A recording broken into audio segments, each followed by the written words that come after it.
চারপাশের বিস্তৃত আমবাগানের মাঝখানে মাটির ঘরের রিসোর্ট। শহরের কোলাহল থেকে অনেক দূরে, জনপ্রতি মাত্র 175 টাকায় এই রিসোর্টে থেকেছিলাম আমার এবারের নওগাঁ ভ্রমণে। গিয়েছিলাম দৃষ্টিনন্দন তালগাছের সারি বেষ্টিত জনপ্রিয় ট্যুরিস্ট স্পট ঘুঘুডাঙ্গায়। সাথে ছিল আমার প্রিয় বাহন ভেসপা। এবারে নওগাঁ ভ্রমণের সমস্ত খুঁটিনাটি এবং সেই সাথে ছবির মতো সুন্দর গ্রামীণ পরিবেশে ঘুরে বেড়ানোর অভিজ্ঞতা তুলে ধরব আজকের এই ভিডিওটিতে। ভিডিওটি শেষ পর্যন্ত দেখার অনুরোধ রইল এবং ভালো লাগলে লাইক, কমেন্ট, শেয়ার এবং সেই সাথে চ্যানেলটি সাবস্ক্রাইব করতে ভুল করবেন না। চলুন তাহলে আজকের নওগাঁ ভ্রমণের গল্পটি শুরু থেকে শুরু করা যাক।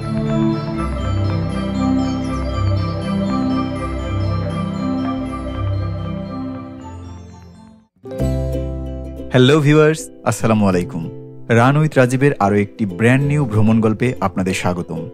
আজকে আমাদের গন্তব্য বাংলাদেশের উত্তর পশ্চিমাঞ্চলের নওগাঁ জেলার পোরশা থানার নোনাহার গ্রামে অবস্থিত কুড়েঘর ম্যাঙ্গো রিসোর্ট এবং একই জেলার নিয়ামতপুর থানায় অবস্থিত ঘুঘুডাঙ্গা গ্রাম। আমার এবারের যাত্রাটি শুরু হয়েছিল আমার গ্রামের বাড়ি অর্থাৎ সিরাজগঞ্জ থেকে। সিরাজগঞ্জ জেলার এনায়েতপুর গ্রাম থেকে ভোর প্রায় 6টায় আমরা মোট 4টি বাইকে 8 জন রওনা হই নওগাঁর উদ্দেশ্যে। আমার পিলিয়ন হিসেবে ছিল গ্রামের এক ছোট ভাই আকিল আহমেদ, আর বাকি 3টি বাইকে ছিল আরও 6 জন। তারাও ছিল আমার গ্রামেরই ছোট ভাই ব্রাদার। আমার প্রিয় 2 চাকার বাহন হলুদ ভেসপা নিয়ে এখন পর্যন্ত তেমন কোনো লং ট্যুর করা হয়নি, তাই কিছুটা দ্বিধাদ্বন্দ্ব নিয়েই আমার গ্রাম থেকে প্রায় 200 কিলোমিটার দূরের গন্তব্য নওগাঁর উদ্দেশ্যে রওনা হই। সাথে ছোট ভাই ব্রাদার ছিল বলে সাহসের তেমন কোনো ঘাটতি ছিল না, আর ভেসপা বরাবরই আমাকে আলাদা একটা কনফিডেন্স তো দিয়েই এসেছে। তাই গ্রামের আঞ্চলিক হাইওয়ে ধরে যখন ছুটে চলছিলাম তখন মেজাজটা ছিল বেশ ফুরফুরে। সেই সাথে চারপাশের প্রকৃতি যেন তার রূপ, রস, গন্ধে আমাদের আলিঙ্গন করে রেখেছিল পুরোটা সময়। যদিও মেঘলা মেঘলা আকাশ ছিল যাত্রার শুরু থেকেই, কিন্তু বৃষ্টি নামার আগে পর্যন্ত এই ওয়েদার যেন ছিল একেবারে ভ্রমণ উপযোগী। গ্রামের আঞ্চলিক হাইওয়ে শেষ করে কিছুটা যাত্রা বিরতি দিয়ে এবার আমরা উঠে গেলাম ঢাকা রাজশাহী হাইওয়েতে। আমাদের রুটটি ছিল সিরাজগঞ্জ থেকে বগুড়া হয়ে রাজশাহী বিভাগের নওগাঁ জেলা। সিরাজগঞ্জ থেকে বগুড়া পর্যন্ত পুরো রাস্তাটি ছিল 4 লেন হাইওয়ে। মাখনের মতো মসৃণ এই রাস্তায় গাড়ির চাপ তেমন না থাকলেও আমরা খুব বুঝে শুনে ড্রাইভ করছিলাম। এবারই প্রথম আমি ভেসপা নিয়ে কোনো গ্রুপ ট্যুর করছিলাম এত দূরের পথে। তবে আমার সাথে ট্যুর মেম্বার হিসেবে যারা ছিল তারাও খুব ডিসেন্ট রাইডার ছিল, ফলে পুরো জার্নিটি আমি ভীষণ এনজয় করেছিলাম।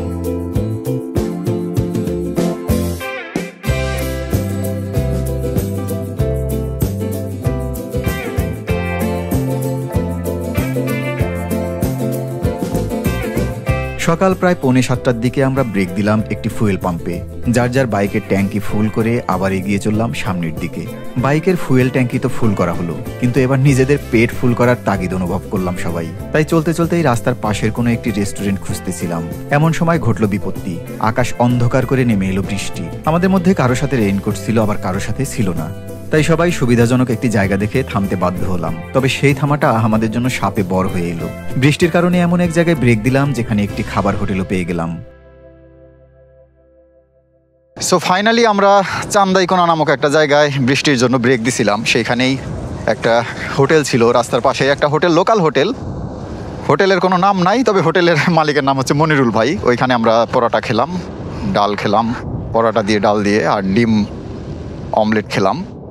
খেয়ে দিয়ে এখন আমরা আবার সামনের দিকে আগাচ্ছি। বৃষ্টি মোটামুটি শেষের দিকে, আর ঘড়িতে সময় এখন 8:16। আল্লাহর নাম নিয়ে আবার সামনের দিকে যাচ্ছি। ওয়াও, ফাইনালি কিন্তু রোদ উঠে গেছে একদম। ওইদিকে চান্দাইকোনা যে জায়গায় আমরা রেস্টুরেন্টে খেলাম ওই জায়গায় অনেক বৃষ্টি ছিল। এখানে তো মনে হয় বৃষ্টিই হয় নাই। দারুণ দারুণ, এরকম ওয়েদার থাকলে তো জোস। খালি আল্লাহর নামে ছুটে চলবো। এর পরের ল্যান্ডস্কেপ ছিল নয়নাভিরাম। আকাশে তখনও কালো মেঘের গোমরা মুখ, কিন্তু শীতল বাতাসের স্পর্শে যেন স্বর্গীয় এক অনুভূতি হচ্ছিল। কখনো অচেনা শহরের ভিতর দিয়ে ছুটে যাচ্ছিলাম, আবার কখনো নির্জন পিচ ঢালা পথ, কখনো আবার কংক্রিটের ঢালাই রাস্তা। চলতে চলতে যেন পথের প্রেমে পড়ে যাচ্ছিলাম প্রতিনিয়ত।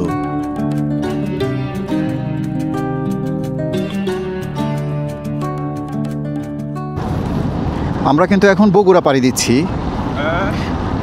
বগুড়ার ভিতর দিয়ে আমরা যাচ্ছি। এটা হচ্ছে দুপচাচিয়া বগুড়া, নওগাঁ 27 কিলোমিটার। আর আমরা যাবো হচ্ছে নওগাঁ থেকে সাপাহার। সাপাহারে আরও নওগাঁ থেকে সম্ভবত কত কিলো বুঝতেছি না। ধূপচাচিয়া থেকে আমরা ঢুকলাম হচ্ছে হাতের ডান দিকে, এবং এই রাস্তাটা এক কথায় ওয়াও। বগুড়ার দুপচাচিয়া রাস্তার পাশের গ্রামীণ একটি চায়ের দোকানে আমরা এবার দ্বিতীয়বারের মতো চা পানের বিরতি দিলাম। চাপকলের ঠান্ডা পানিতে ফ্রেশ হয়ে চায়ের কাপে চুমুক দিতে দিতে সব ক্লান্তি যেন নিমেষেই উধাও হয়ে গেল।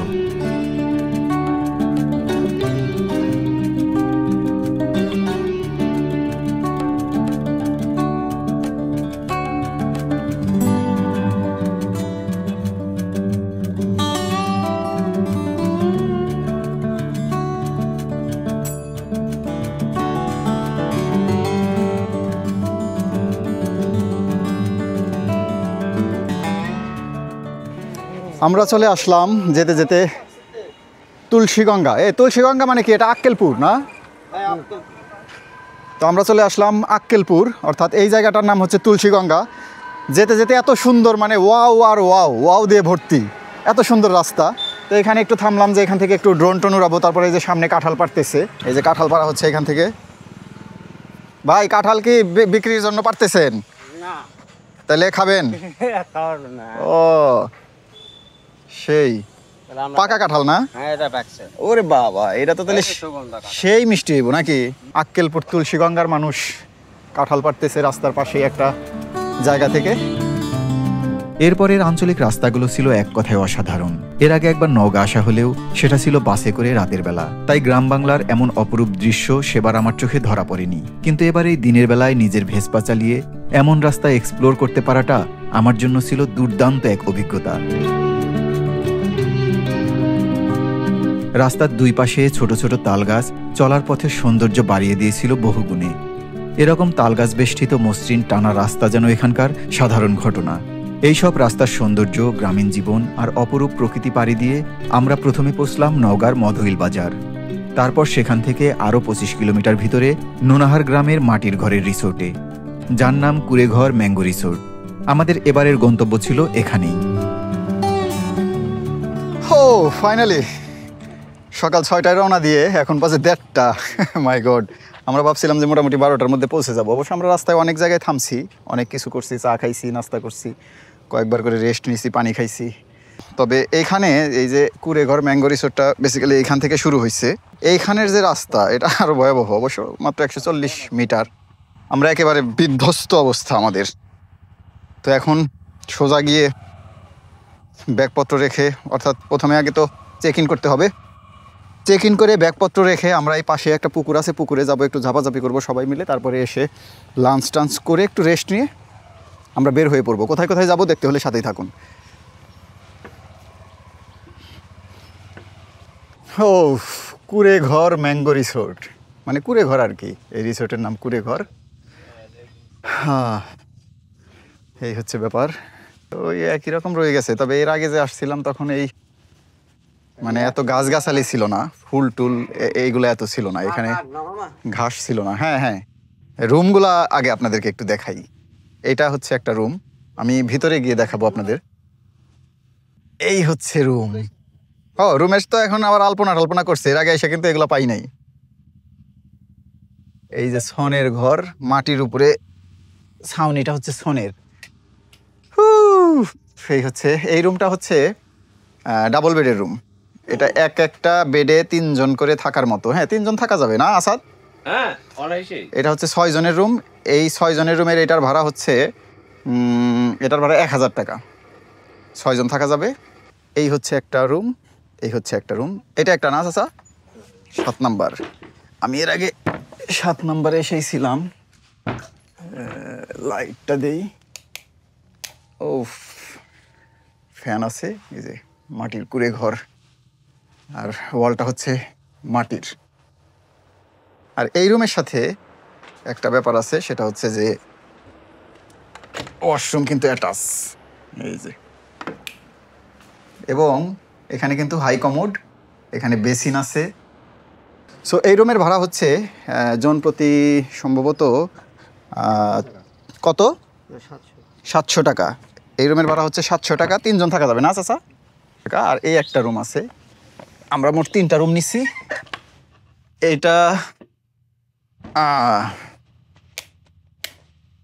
এই যে রুম, এটার সাথেও কিন্তু অ্যাটাচ বাথরুম, একই সিস্টেম।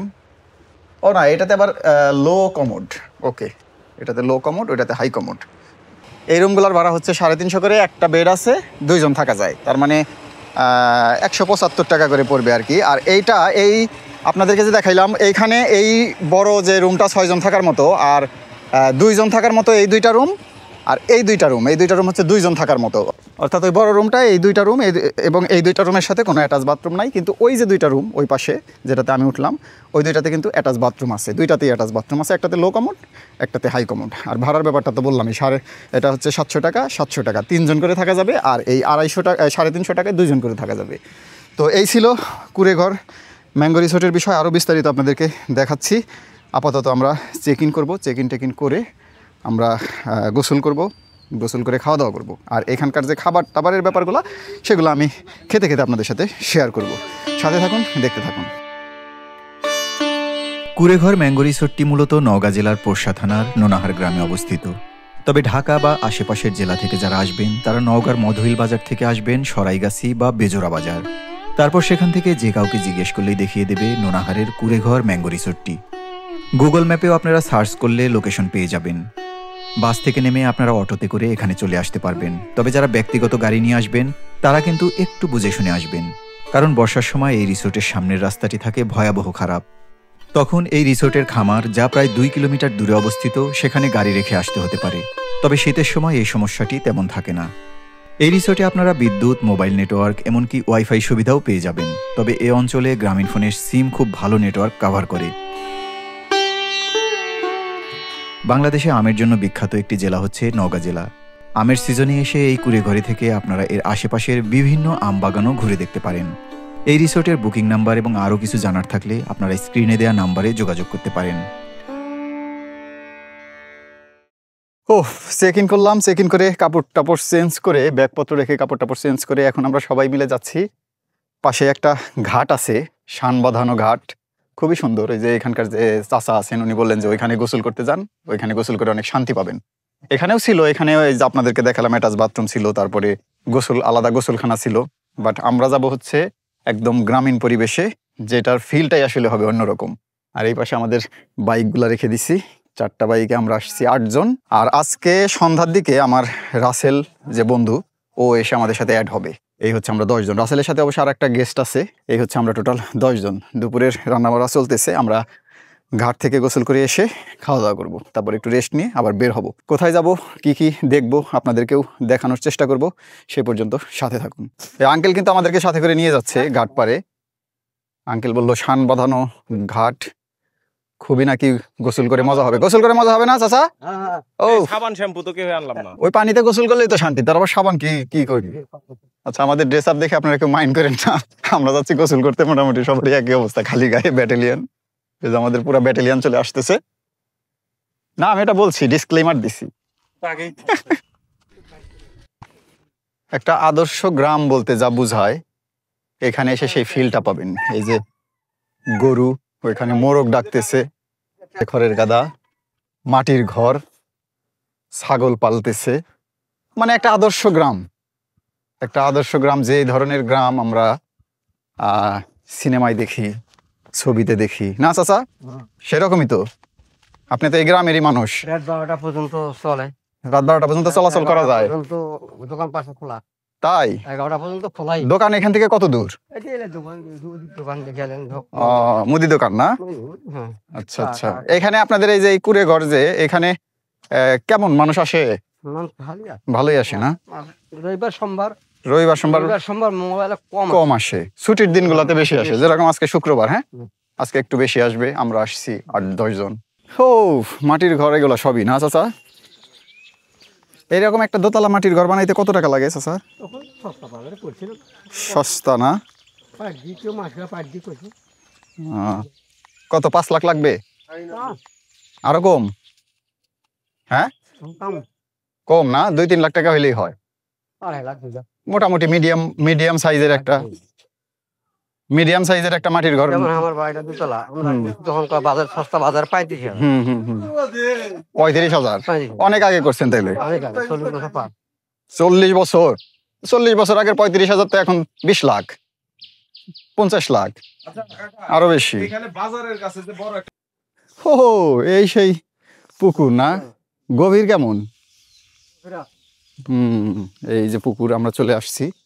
ও ছায়া ঢাকা ভাই। পানি ভালো তো না কাকা? ও ফাইন।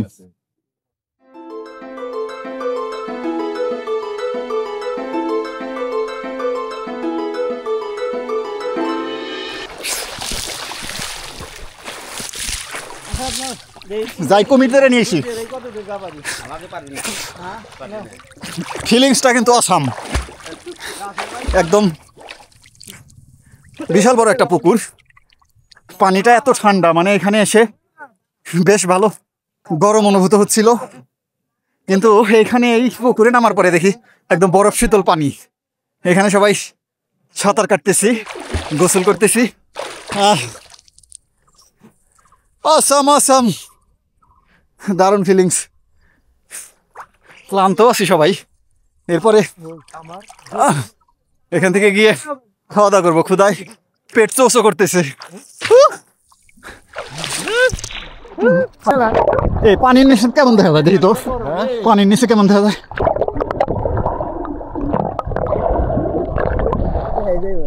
পুরা সমুদ্র, থাইল্যান্ড।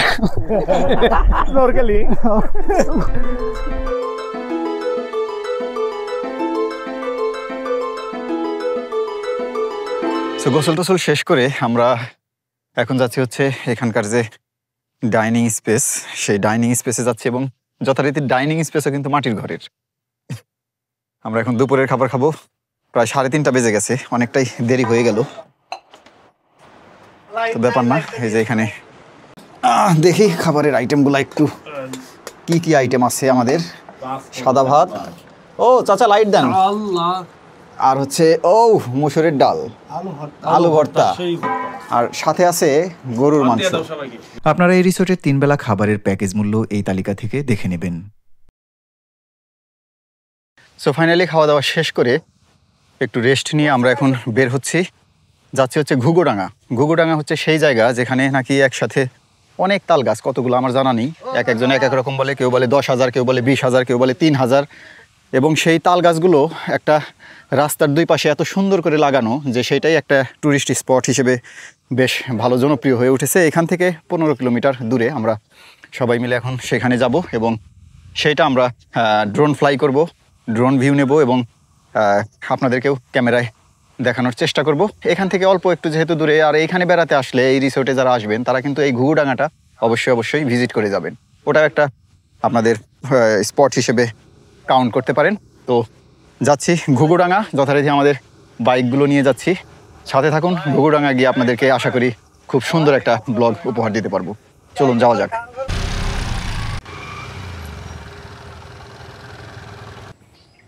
আসসালামু আলাইকুম, ভালো আছেন চাচা? আপনার বাড়ি কি এখানেই?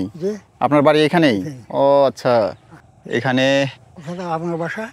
আমরা আসছি তো চাচা ঢাকা থেকে। হ্যাঁ, বাড়ি সিরাজগঞ্জ। সিরাজগঞ্জ গেছেন কখনো? হ্যাঁ দেখছেন, যখন বয়স কম ছিল তখন গেছিলেন মনে হয়। ঢাকা গেছি, ও আচ্ছা, রাত্রে রাঁধছিলাম, কি দেখলাম। আর আচ্ছা আচ্ছা, আপনি সুস্থ আছেন? আপনি সুস্থ আছেন? আল্লাহ আলহামদুলিল্লাহ। বয়স কত হয়েছে আপনার? 73-74 চলছে। 74 বছর। তো হাঁটতে পারতেছেন, চোখে দেখেন? জি হ্যাঁ, ভালো হয়েছে। চোখ একটা অপারেশন হয়েছে, তাই না? এখন ভালো, আল্লাহ কথা খুবই ভালো। আপনাকে দোয়া, আল্লাহ খুবই ভালো আছে। আপনার বেড়াইতে আসছে, আপনাদের গ্রাম দেখতে আসছি। আমাদের এইদিকে তো এরকম নাই। হ্যাঁ, আমাদের এদিকে এরকম মাটির ঘর নাই, তারপরে এই যে তাল গাছ, খেজুর গাছ, আম বাগান, এগুলো তো আমাদের এদিকে নাই। অনেক আম বাগান।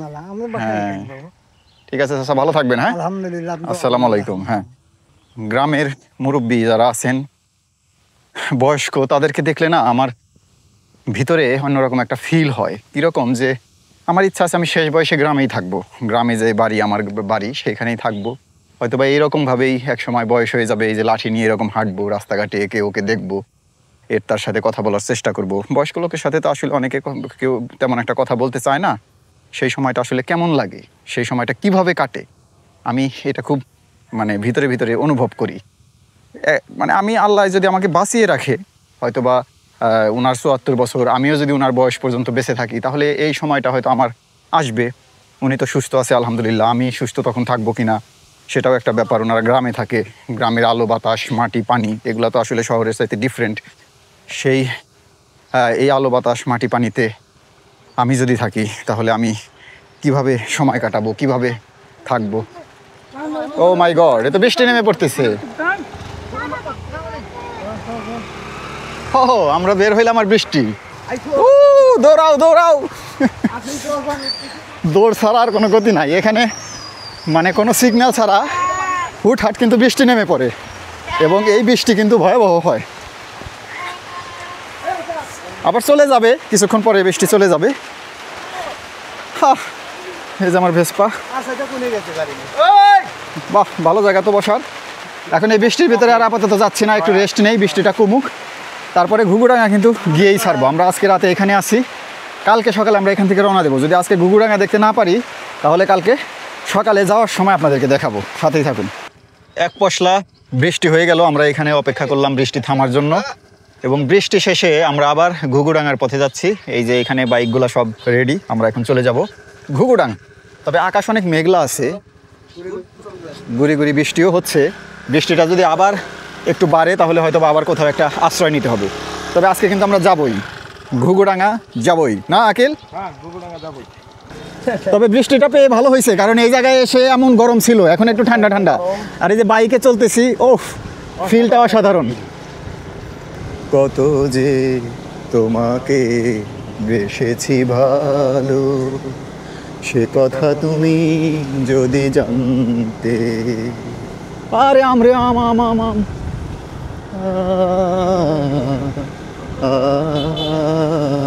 অসাধারণ ফিলিংস, অসাধারণ ফিলিংস। বৃষ্টির পরে চারপাশের গাছগুলো, সবুজ প্রকৃতি, দারুণ দারুণ। যাচ্ছি ঘুঘুডাঙ্গা। ফিলিংস কাকে বলে? ফিলিংস আপনাকে কিলিংস করে দেবে। ওই আয় আমি দেশান্তরী, আরে দেশ বিহিদাসে ভিড়াই তরি রে, আরে নোঙর ফেলি ঘাটে ঘাটে, নোঙর ফেলি ঘাটে ঘাটে, বন্দরে বন্দরে। আরে বৃষ্টি আসতেছে রে, আবার বৃষ্টি, আবার বৃষ্টি, আমাদেরকে আশ্রয় নিতে হবে। ওই যে ওই যে ওই যে ওই যে, মানে বৃষ্টি নামুক আর যাই হোক, আশ্রয় এক জায়গায় না এক জায়গায় আমরা পাবোই, ঠিক আছে? এখন এই যে একটা মাটির ঘর, এখানে মাটির ঘরের এই যে অল্প একটু ছাউনির মতো আছে, এখানে আমরা সবাই মিলে আশ্রয় নিলাম, কিচ্ছু করার নাই। তবে ওয়েদারটা এক কথায় অসাধারণ, ফিলিংসটা অসাধারণ। আবার প্রক্সি দেওয়ার একটা মিনিট বাংলাদেশ গোয়া উড়াগে বললো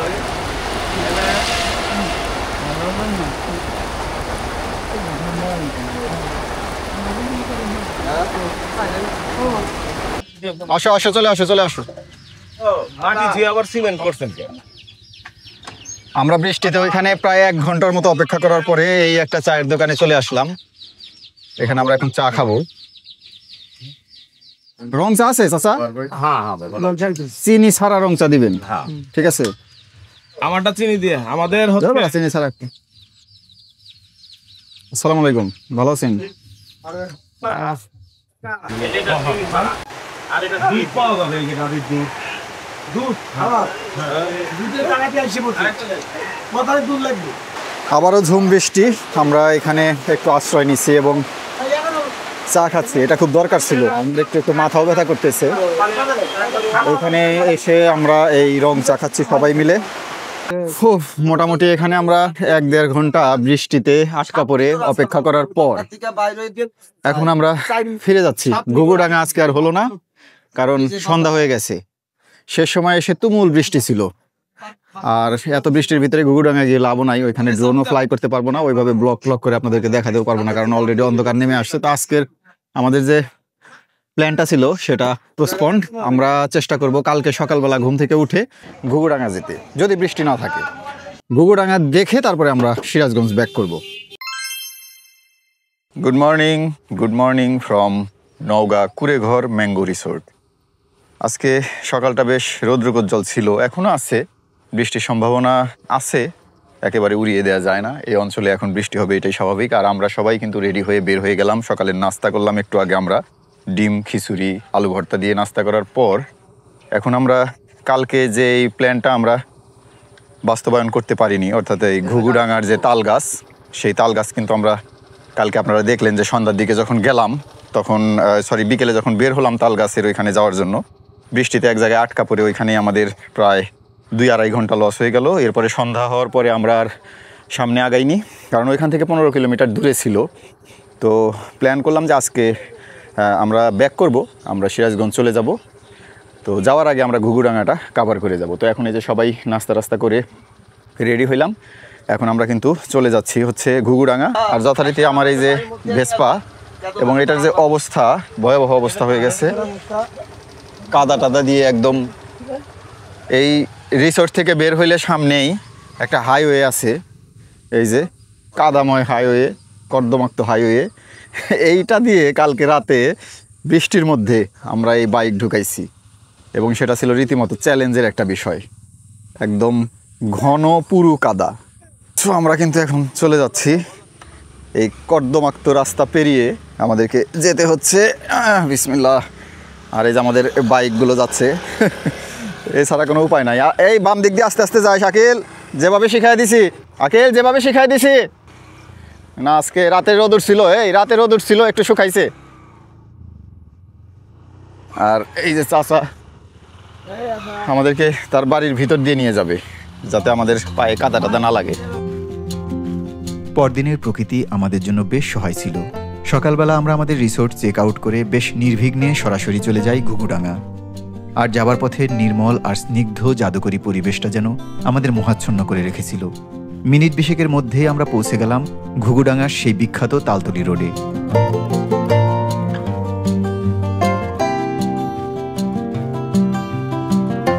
নওগাঁ জেলার নিয়ামতপুর উপজেলার হাজিনগর ইউনিয়নের ছোট্ট একটি গ্রাম এই ঘুঘুডাঙ্গা। স্থানীয়রা একে তালতলি রোড বললেও ভ্রমণপ্রেমী মানুষের কাছে ঘুঘুডাঙ্গা হিসেবেই বেশি পরিচিত। কালের বিবর্তনে তালগাছ হারিয়ে যেতে থাকলেও এই ঘুঘুডাঙ্গার তালতলি রোডের দুই পাশের শত শত তালগাছের সারি রাস্তার দুই পাশের সৌন্দর্য বর্ধন করে যাচ্ছে। বলা হয়ে থাকে বাংলাদেশের সবচেয়ে দীর্ঘতম আর দৃষ্টিনন্দন তালগাছের সড়ক এই ঘুঘুডাঙ্গা। স্থানীয়দের কাছ থেকে জানা যায় গহরালি নামক এক বৃক্ষপ্রেমী ভিক্ষুক দীর্ঘ প্রায় 20 বছর ধরে একক প্রচেষ্টায় ভিক্ষার টাকায় তালের আটি জমিয়ে মজুমদার মোড় থেকে ঘুঘুডাঙ্গা পর্যন্ত এই সারিবদ্ধ তালগাছগুলো রোপণ করেন। গহরালি তার অক্লান্ত পরিশ্রমের মাধ্যমে তালগাছগুলো বড় করে তোলেন।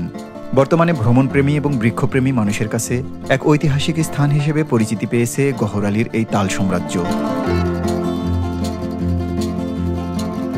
তালতলি রোডের এই তালগাছের সঠিক সংখ্যা নিয়ে বিতর্ক থাকলেও গহরালি তার নিজ প্রচেষ্টায় নওগাঁ থেকে রাজশাহী পর্যন্ত মহাসড়কে এবং আশেপাশের বিভিন্ন রাস্তায় প্রায় 12,000 তালগাছ রোপণ করেন। গহরালি আজ বেঁচে নেই, কিন্তু তাল লাগানো তালগাছ এই অঞ্চলের প্রাকৃতিক ভারসাম্য রক্ষা এবং মানুষের বিনোদন কেন্দ্র হিসেবে দাঁড়িয়ে রয়েছে। তাই বৃক্ষপ্রেমী গহরালিকে জানাই অন্তরের অন্তঃস্থল থেকে গভীর শ্রদ্ধাঞ্জলি।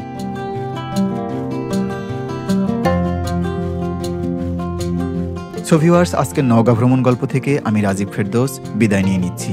আপনাদের সাথে আবার দেখা হবে নতুন কোনো ভ্রমণ গল্পে। সে পর্যন্ত ভালো থাকবেন সবাই, সুস্থ থাকবেন। আল্লাহ হাফেজ।